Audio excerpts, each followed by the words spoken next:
근심 걱정와도 어려운 일 당해도 걱정 말아라. 주 너를 지키리. 위험한 일 당해도 슬픔이 와도 걱정 말아라. 주 너를 지키리. 여러분, 이 시간에 우리가 함께 나눌 말씀은 에베소서 5장 18장입니다. 에베소서 5장 18절을 우리가 함께 합독하여 읽도록 하겠습니다. 에베소서 5장 18장입니다. 함께 읽겠습니다. 시작. 술 취하지 말라. 이는 방탕한 것이니 오직 성령의 충만을 받으라. 아멘.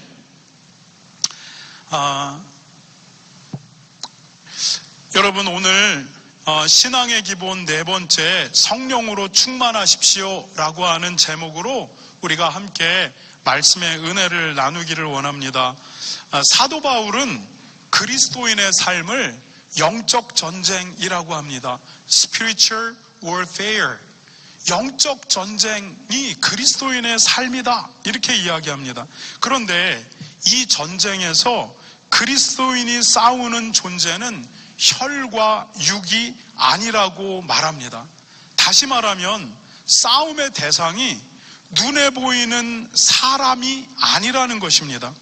여러분, 그렇다면 그리스도인은 이 땅에서 영적인 전쟁을 치르는 사람인데 그것이 눈에 보이는 사람이 대상이 아니라고 한다면 그리스도인은 누구와 싸우고 있다는 말입니까? 사도 바울은 PPT에서 보게 되면 이렇게 이야기합니다. 우리가 싸우는 대상이 누구냐? 통치자들과 권세들, 그리고 이 세상의 어두움의 주관자들, 그리고 하늘에 있는 악한 영들, 통치자들과 권세자들. 성경은 마귀가 이 세상의 공중 권세를 잡고 있다, 이렇게 이야기합니다. 통치자들과 권세자들, 그것이 뭐냐면 이 세상의 공중 권세를 잡고 있는 마귀와 사탄들, 이 어두움의 세상 주관자들, 이 세상을 주관하는데 어두움의 영역들을 주관하고 있는 존재들. 하나님도 이 세상 가운데 하나님의 전능하심을 나타내 보이시죠? 그런데 그분이 하시는 일은 선한 일들이에요. 그런데 이 어두움의 세상 주관자들은 사탄과 마귀가 그들의 권세 속에서 행하고 있다는 겁니다. 하늘에 있는 악한 영들, 그리스도인들은 보이지 않는 이 실체들과 싸우고 있다라고 말합니다. 여러분, 우리는 이 세상에서 일어나는 나쁘고 악한 현상들, 그것을 단순히 사람들이 만들어내고 있다라고 생각합니다. 그러나 성경은 그렇지 않다라고 말합니다. 사람이 그 일들을 행하는 것처럼 보이지만 그 배후에는 보이지 않는 영적인 존재가 있다라고 말하는 것입니다. 그리스도인들은 그 영적인 존재와 싸우는 사람들이다라고 말하는 것입니다. 여러분, 교회에서 싸움이 일어납니다. 여러분, 내 성격과 다른 사람들이 모이기 때문에 교회 안에는 항상 갈등이 있고 싸움이 있을 수밖에 없습니다. 이것은 당연한 겁니다. 그런데 여러분, 가정에도 싸움이 일어납니다. 서로 다른 사람들이 서로 다른 성격을 가지고 서로 다른 가정의 배경에서 자라온 남녀가 가족에서 만났기 때문에 당연히 싸우고 갈등하게 됩니다. 이것은 당연한 것입니다. 그런데 여러분, 그런데 문제는 그 현상들이 단순한 갈등을 넘어가기 시작할 때부터입니다. 조정하려고 해도 사람이 통제할 수 없는 상황으로 계속 달려 들어가는 것입니다. 여러분이 이런 경험을 해본 적이 있습니까? 네, 부부가 싸우죠. 교회 안에서 싸우죠. 그러나 싸움과 갈등이 일어날 때마다 우리가 한 발 뒤로 물러나서 서로의 입장들을 확인하고 그리고 절충안들을 만들고 그리고 갈등을 해결하고 넘어갑니다. 이것이 교회고 이것이 가정입니다. 그런데 어느 순간에 들어서면 이것이 사람의 통제 안에 있지 않다라는 것을 느끼게 되는 경우가 있습니다. 여러분, 특별히 교회 안에도 갈등이 일어나죠. 갈등이 일어나는데 웬만한 갈등은 너의 의견은 이거고 내 의견은 이거구나. 그러면 우리가 서로 절충해보자 라고 하면서 예수 그리스도 안에서 자기를 부인하고 상대방을 존중해 가면서 갈등을 해결해 가게 됩니다. 그런데 여러분, 교회 안에서 어느 날 이게 되지 않는 상황을 보게 돼요. 이것이 사람의 컨트롤 바깥에 있다라고 하는 것을 느끼게 될 때가 있어요. 더욱이 목사는 어떤 것들을 느끼게 되냐면 어떤 갈등과 싸움이 일어났는데 갈등과 싸움은 조정하고 합의를 보고 결론을 만들려고 하기 때문에 갈등이 일어나는 게 당연해요. 그런데 이 갈등이 결론을 내려고 하는 갈등이 아니라 싸움을 위한 갈등을 하는 거예요. 이게 결론 내어지기를 아무도 원하지 않아요. 이것을 바탕으로 말미암아 이제 이 싸움을 계속 키워가기를 원해요.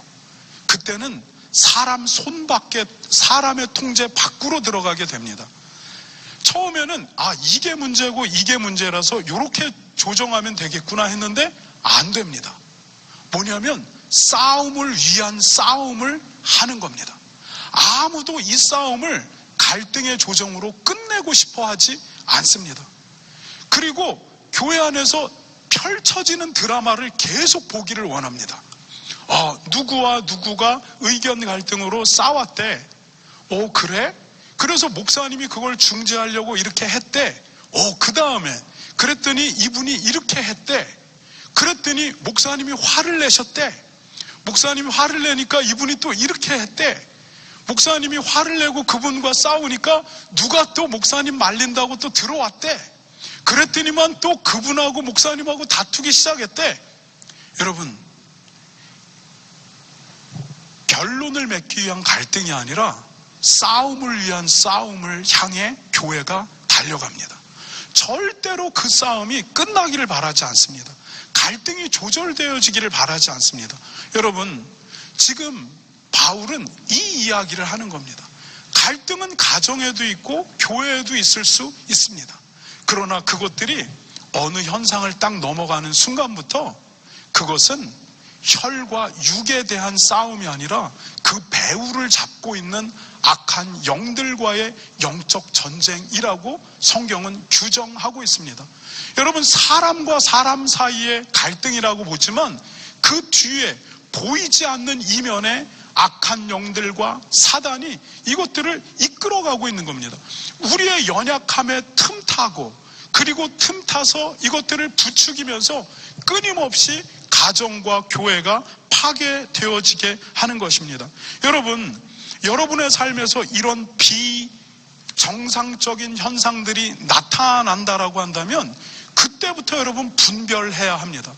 교회가 특별히 그래요. 이것들이 갈등을 해결하기 위한 갈등과 싸움일지 아니면 싸움을 위한 싸움이 벌어지고 있는 건지 목사는 분별해야 합니다. 여러분, 그렇기 때문에 목사가 함부로 얘기하지 않고 함부로 이렇다 저렇다 뛰어들지 않습니다. 그때부터 묵묵히 기도하기 시작합니다. 하나님께 다 올려드립니다. 그러면 보이지 않는 이 영적인 세계에서 하나님이 움직이기 시작합니다. 움직이기 시작하고 하나님이 처리하셔야 될 것들을 처리하시고 하나님이 잘라내야 되는 것들을 잘라내시고 하나님이 다스려야 할 것들을 다스리게 됩니다. 가정도 마찬가지입니다. 여러분, 우리가 어떤 현상 이상으로 우리의 우리의 통제 바깥으로 무엇인가를 넘어갈 때 그것을 느끼기 시작하면 그때 무엇을 해야 되냐면 다시 가정 기도회를 시작해야 되고 다시 똑바른 예배를 회복해야 되고 다시 하나님의 말씀 앞에 가서 순종해야 합니다. 여러분, 그렇지 않으면 이 전쟁 속에서 그리스도인은 패할 수밖에 없습니다. 여러분의 삶에 어떤 비정상적인 현상들이 일어나고 있습니까? 그 배후의 성경은 공중의 권세 잡은 자, 마귀들과 사탄, 이 어두움의 세상 주관자들과 하늘에 있는 악한 영들이 그 배후 안에 있다라고 이야기합니다. 여러분, 이것을 대항해서 싸우는 일은 기도를 시작하는 것밖에 없습니다. 여러분, 이곳에서 깨어있는 여러분이 되시기 바랍니다. 지난주에 넷플릭스 애니메이션 영화를 제가 잠깐 봤는데, 넷플릭스 영화 부분 글로벌 세계 1위를 하고 있다는 제목은 K-POP 데몬 헌스터입니다. 포스터를 제가 가지고 왔는데, 여러분, 애니메이션 영화인데 이것이 지금 넷플릭스 영화 부분에서 글로벌 1위를 하고 있다고 합니다. K-POP 아이돌이 그 영화의 주인공입니다. 한국 음식, 한국 전통 문화, 한국 사람들의 일상이 영화의 배경으로 나옵니다. 그런데 이 영화, 이 애니메이션 영화를 만든 나라가 한국이 아니라 미국입니다. 그 영화의 주제곡이 골든이라고 하는 곡인데 전 세계에서 엄청나게 사람들이 부르고 있다고 합니다. 제가 이 영화에 대해서 평가하고 있는 어느 유튜브 채널을 봤습니다. 그리고 그 밑에 달려있던 댓글들을 쭉 봤는데 어떤 사람이 이렇게 말합니다. 나는 10대 자녀를 두고 있는 중년의 아버지입니다. 아이들 때문에 이 영화를 보기 시작했는데 이 영화를 다 보고 자기도 늦은 감이 있지만 결국 K-팝의 팬이 되었습니다. 이렇게 얘기합니다. 그러니까 그 밑에 어떤 분이 또 댓글을 영어로 다는데 아마도 저는 당신보다 나이가 많을 겁니다. 그런데 저도 K-팝 팬입니다. 아직 늦지 않았습니다. 이렇게 써 내려가는 겁니다. 넷플릭스에서 소개된 지 얼마 안 됐다고 합니다. 그런데 이것이 지금 빌보드 차트에서 그리고 넷플릭스 영어권 영화 1위를 달리고 있어서 제가 도대체 어떤 애니메이션인데 사람들이 이렇게 열광하나 궁금해졌습니다. 그래서 지난주에 이 영화를 가족들하고 잠깐 봤습니다.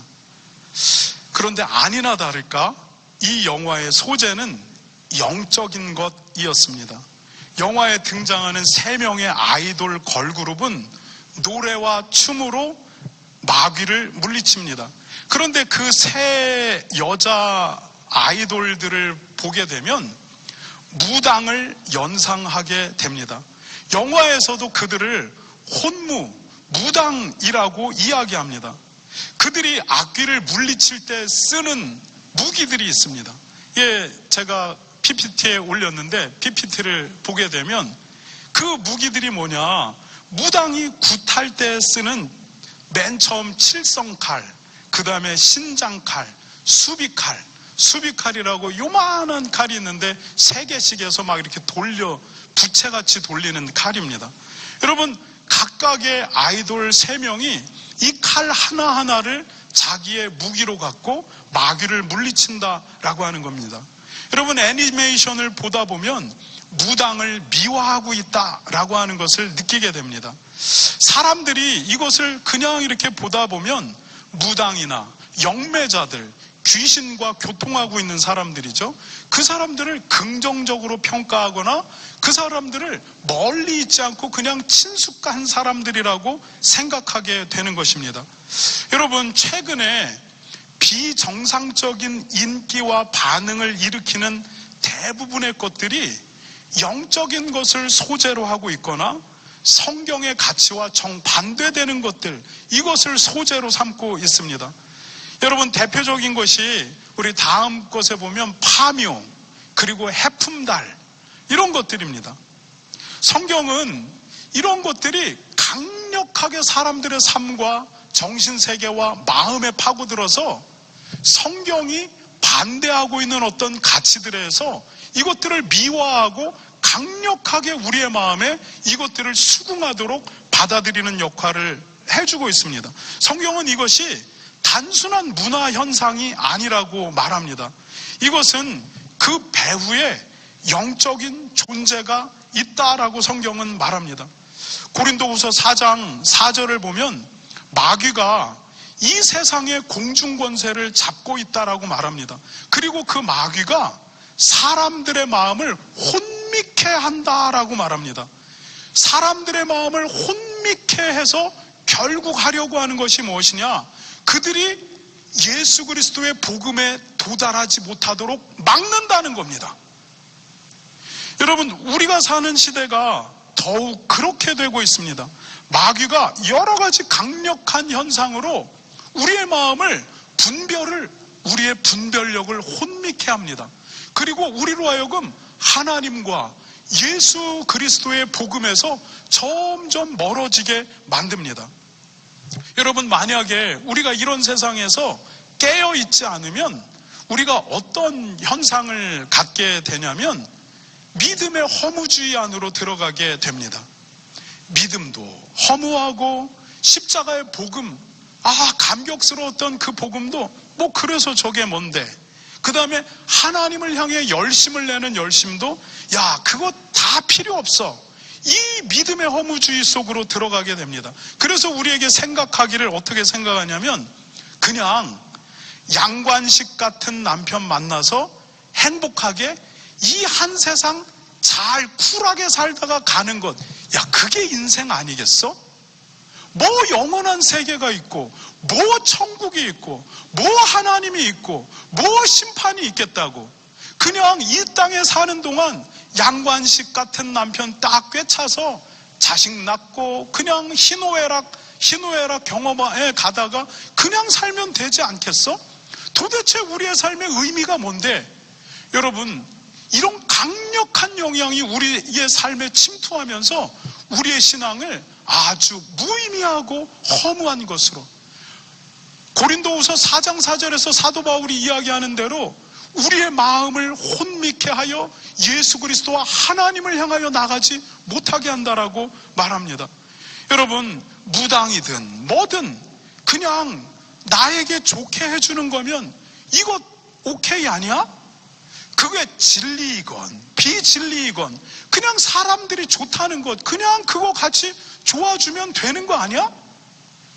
우리가 갖고 있는 믿음의 진리, 우리가 갖고 있는 믿음의 열심, 우리가 바라보고 있는 하늘의 소망, 이 모든 것들을 삽시간에 무력하게 해서 우리의 신앙을 아주 깊은 허무주의 속으로 들어가게 만들어버립니다.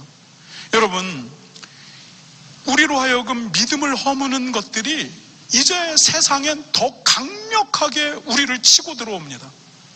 여러분, 드라마로 치고 오고, 그리고 이 세상의 가치로 치고 오고, 이 세상의 분위기 속에서 강력하게 우리를 치고 와서 너희가 가진 믿음 useless, 굉장히 헛된 거야, 이렇게 말하게 만듭니다. 여러분, 깨어 있으시기 바랍니다. 우리는 이 영적 전쟁이 굉장히 치열한 전쟁의 한복판에 살고 있다는 것을 기억하시기 바랍니다. 여러분, 사도 바울이 영적 전쟁에 대해서 이야기하면서 우리에게 뭐라고 이야기하냐면 하나님의 전신갑주를 입어라, 이렇게 얘기합니다. 여러분, 전신갑주라고 하는 것은 지금 사도 바울이 살던 1세기 로마가 강력했던 건 로마의 군대죠. 로마의 군대 중에서 로마의 보병들, 여러분, 로마의 보병이 얼마나 강력했는지 모릅니다. 여러분, 로마의 보병의 그 완전 무장이 지금 화면에 나온 저 상태입니다.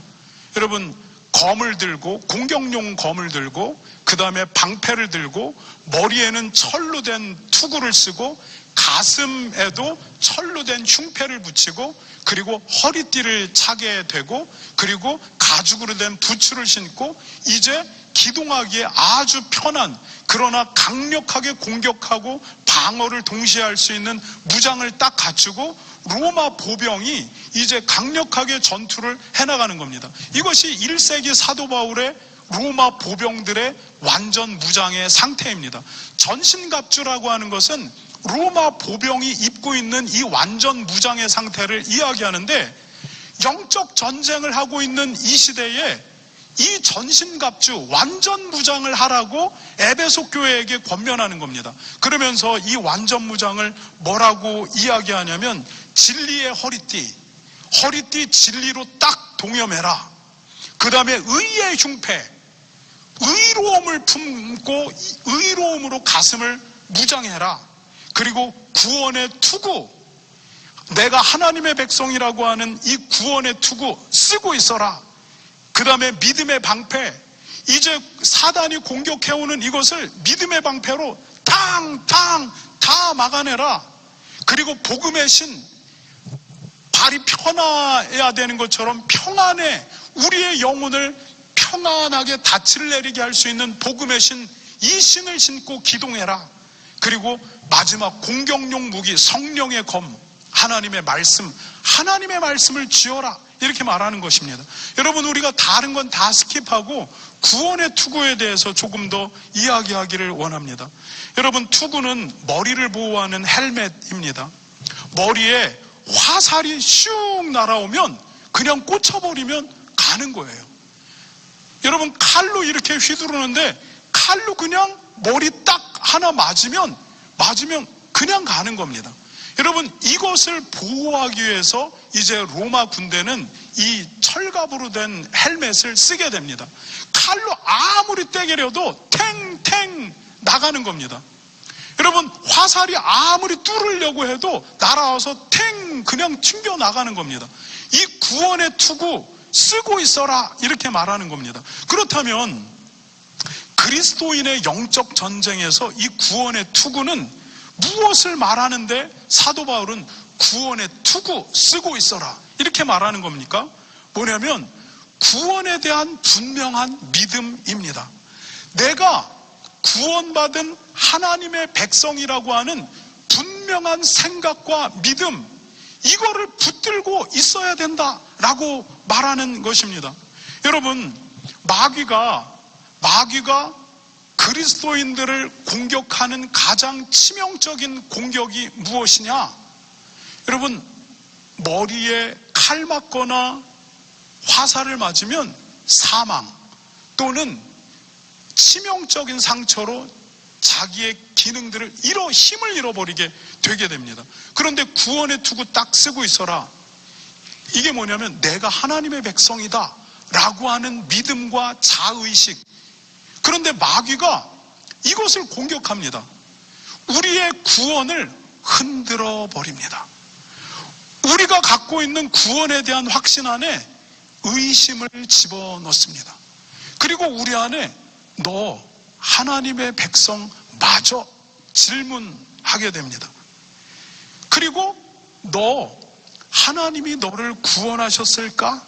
이렇게 의심하게 만듭니다. 그리고 거기에 우리가 그 의심을 붙들 만한 합당한 근거를 제시합니다. 그 근거가 뭐냐면 너 얼마 전에 너를 생각해봐. 여러분, 사람이 자기의 모습을 보면 뭐예요? 더럽고 죄인이고 소망이 없어요. 합당한 근거로 너 자신을 생각해봐. 너가 구원받은 사람일 수 있어? 너 여전히 죄에 실패하는데 예수님이 너 계속 사랑해 주실까? 마귀가 이런 근거를 제시하면서 우리의 믿음을 흔드는 겁니다. 그때 우리가 흔들리기 시작해요. 여러분, 마귀가 우리의 구원의 투구에 화살을 계속 쏘는 겁니다. 여러분, 우리가 거기에 대해서 맞서 싸워야 돼요. 구원의 투구를 쓰고. 그런데 이제 갑자기 멈추어 버리는 겁니다. 여러분, 그리고 화살이 똑같은 데를 계속 공격해 나오면 결국 뚫려 버립니다. 칼이 계속해서 그 똑같은 장소를 치게 되면 이것이 뚫려 버리고 치명적인 상처를 받게 됩니다. 여러분, 마귀가 그리스도인들을 흔드는 가장 치명적인 공격은 저는 이 구원에 관한 믿음을 흔드는 일이라고 생각합니다. 그래서 사도 바울이 이 공격에 당하면 아주 치명적인 겁니다. 그렇기 때문에 이 구원의 투구 써야 된다라고 이야기합니다. 우리의 삶을 배틀필드, 전쟁터와 같은데 이거 쓰지 않으면 바로 죽고 치명적이다라고 말하는 것입니다. 여러분, 그렇다면 마귀가 우리에게 우리의 구원을 흔들 때 우리는 어떻게 해야 합니까? 믿음의 방패로 막는 것입니다. 마귀가 공격해오면 믿음의 방패로 맞는 겁니다. 화살을 또 의심의 화살을 쏘면 우리 안에 회의의 칼을 휘두르려고 하면 믿음의 방패로 막으라고 이야기합니다. 그렇다면 이 믿음의 방패, 믿음에 관한 이야기죠. 도대체 이 믿음의 방패는 무엇에 대한 믿음이냐는 것입니다. 그것은 그리스도인이 믿고 있는 하나님의 말씀에 대한 믿음입니다. 이 믿음의 방패로 마귀의 공격을 막는 것입니다. 여러분, 마귀가 우리에게 조롱하고 고소합니다. 얼토당토한 걸로 우리를 고소하고 조롱하는 게 아닙니다. 근거가 있는 걸로 우리를 공격하는데, 너 죄인이잖아, 너 더럽잖아, 너 엊그제 실패했잖아, 너 여전히 깨끗하지 않잖아, 그런데 어떻게 너가 하나님의 백성일 수 있어? 네가 죄인인데. 이 근거를 가지고 옵니다. 여러분, PPT를 돌려보면, 그러면 여러분, 우리는 믿음의 방패로 막아내야 하는데, 또 돌려보면 어떤 믿음의 방패, 하나님의 약속이 우리에게 있습니까? 또 돌려줘 보세요. 또 돌려줘 보세요. 아니, 이렇게 전진해줘 보세요. 네. 이게 뒤로 가지 말고. 네. 여러분, 마귀가 너 죄인이다 이렇게 얘기해요. 그러면은 뭐라고 얘기하냐면 그래, 나 죄인이다 이렇게 가야 돼요. 여러분, 나 죄인 아니라고 하면 그때부터 트랩에 붙들리는 겁니다. 야, 나 11조도 많이 했고, 그 다음에 나 어제 홈리스에게 돈도 줬고, 이렇게 가면은 이제 트랩에 걸리는 거예요. 그게 완전하지 않다는 걸 우리가 알거든요. 마귀가 사실을 갖고 우리를 공격해요. 네 죄인이라는 거예요. 너 더럽다는 거예요. 그러면 그냥 나 죄인 맞아 이렇게 들어가야 돼요. 여러분, 성경이 뭐라고 얘기하냐면, 만일 우리가 죄가 없다라고 얘기하면 그 사람 진리가 그 속에 없는 사람이다. 성경이 뭐라고 얘기하냐면, 내가 죄가 없다라고 말하면 하나님을 거짓말하는 자로 만드는 자다 이렇게 얘기해요. 로마서는 의인은 없나니 세상에 아무도 없다라고 말해요. 그래서 마귀가 너 죄인이잖아 그렇게 얘기하면 나 죄인이야. 성경이 그렇게 이야기하고 나도 느끼고 나도 나의 한계를 날마다 봐 이렇게 대답해 줘야 돼요. 이게 마귀가 걸어오는 공격을 믿음의 방패로 막는 겁니다. 그리고 두 번째, 여러분, 그러나 로마서 5장 8절, 그러나 우리가 마귀에게 이렇게 얘기하는 겁니다. 그래, 나 죄인이 맞아. 그런데 내가 아직 죄인일 때 예수님이 우리를 위해서 죽으셨고 하나님이 그것으로 말미암아 우리를 향한 사랑을 확증하셨어. 나 여전히 죄인이야. 그런데 그 죄인을 하나님이 사랑하셨어. 내가 착할 때, 무엇을 할 때가 아니라 내가 여전히 죄 가운데 있을 때 하나님이 나를 사랑하셔서 이 땅에 예수님을 보냈어. 이렇게 믿음의 방패로 탁 막는 겁니다. 그리고 또 어떻게 막습니까? 넘겨주시면, 그리고 무엇이다라고 얘기하냐면, 나 죄인인데 예수님이 이 땅에 오셔서 내 죄를 대속하고 속량해 주셨어. 이렇게 말하는 겁니다. 여러분, 성경 구절을 가지고 오려고 하면 너무 많아요. 여러분, 예수님의 대속과 속량이 무엇입니까?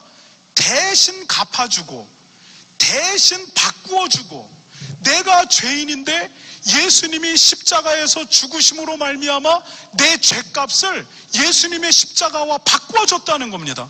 그래, 나는 죄인이야. 나는 부족해. 그러나 예수님이 내 죄값을 십자가에서 예수님이 죽고 고통상하심으로 속량하시고 대속했다라고 성경이 말하고 있기 때문에 나는 여전히 죄인이지만 나는 치룰 죄의 대가가 없어. 왜냐하면 예수님이 속량했고 예수님이 대속했고 예수님이 십자가에서 그 일을 행하셨거든. 그가 찔림은 내 허물 때문이고 그가 상함은 내 죄 때문이고 그가 징계를 맞음으로 말미암아 내가 나음을 얻었어. 이것이 하나님의 말씀이야. 하나님의 약속이야. 이것으로 막는 것입니다. 여러분, 그리고 어떻게 막습니까? 여러분, 예수님의 대속과 속량 또 넘어가 주세요. 그 하나님이 아들을 믿는 자에게 구원이 있다. 십자가에서 내가 죄인이지만 나 때문에 아들을 보내시고 내 죄값을 십자가에서 속량하고 대속하신 그 예수님을 믿는 자에게, 그 예수님을 의지하는 자에게 구원이 있다라고 성경이 말한다라고 마귀에게 믿음의 방패로 막는 겁니다. 그래, 네 말대로 내가 죄인이고 네 말대로 나는 하나님께 합당하지 않은 사람인데, 그러나 하나님이 예수님 보내셨고 그분이 내 죄값을 속량하셨고, 그리고 또 하나님이 무엇을 약속하십니까? 이게 넘겨져 보면, 그런데 마귀는 뭐라고 이야기하냐면, 야, 그래도 네 꼴을 보라고 이야기해요. 교회에서 여전히 부족하고 삶에서 여전히 부족하고 하나님의 뜻을 찾겠다고 스트러글 하기도 하고 또 넘어지기도 하는 그런 너의 삶의 행위를 보라고 이야기하는 겁니다. 네 행위를 봤을 때 네가 하나님의 백성이냐? 그때 어떤 믿음의 방패로 막습니까? 에베소서 2장 8, 9절은 이렇게 얘기해요. 너희가 그 은혜 때문에 믿음으로 구원을 얻은 것이 너희의 구원이 너희의 행위에서 온 것이 아니다라고 말해요. 행위로 누구도 구원을 받을 수 없다라고 얘기해요. 누구도 자기의 구원을 자랑할 수가 없대요. 내가 11조 이렇게 했고 교회 이렇게 했고 내가 헌금을 이렇게 했기 때문에 그래서 하나님이 나를 구원하시는 거야 라고 자랑할 수 없다라는 겁니다. 나의 구원은 전적으로 죄인인 나를 불쌍히 여기시고 내 죄값을 십자가에서 대속하시고 그 사실을 믿고 거기에 의지하는 그에게 그 믿음으로 말미암아 주는 것이다라고 성경이 밝히고 있어요. 그래서 내가 무엇을 했다라고, 쟤는 저거를 하는데 나는 못하고 쟤는 저거를 하는데 나는 못했다라고 해서 나는 구원에 합당하지 않은 사람이다라고 말할 수 없다라는 겁니다. 이것을 믿음의 방패로 막는 것입니다. 그리고 성경은 또 이렇게 이야기합니다. 여러분, 그럼에도 불구하고 우리는 여전히 넘어져요. 우리 안에 우리가 예수님을 주인으로 받아들였음에도 불구하고, 그러나 역대하 7장 4절은 이렇게 이야기해요. 내 이름으로 일컫는 내 백성이 하나님의 백성이라는 거예요. 그들이 죄를 짓는다는 거예요. 그런데 그 죄 가운데 하나님께 나오고 회개하면 하나님이 용서하신다라고 말하는 겁니다.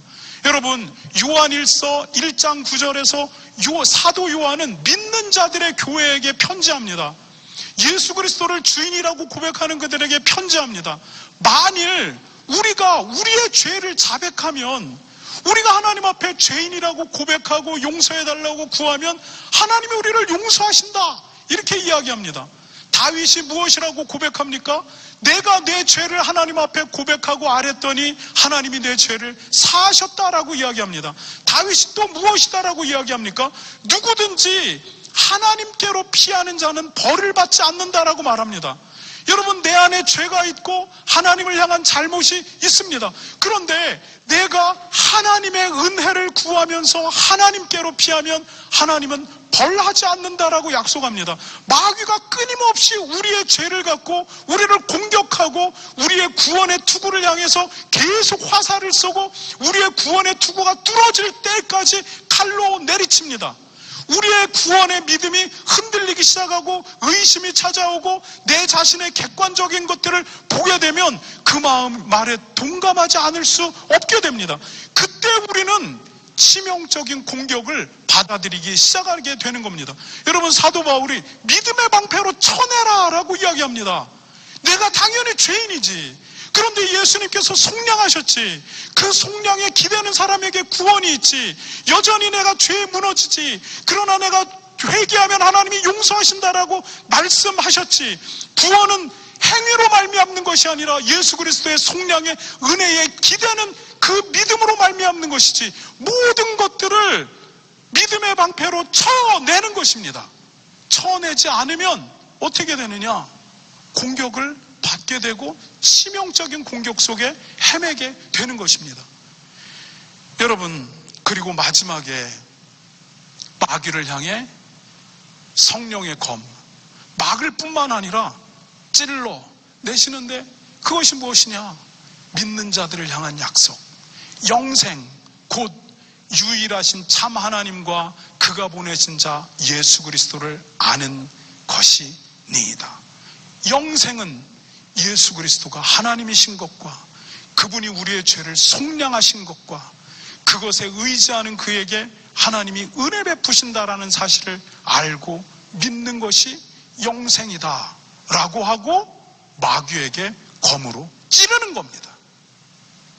여러분, 성경은 끊임없이, 성경은 우리에게 우리가 영적 전투 안에 있다라고 말하고, 사도 바울은 우리에게 헬멧을 쓰라고 이야기합니다.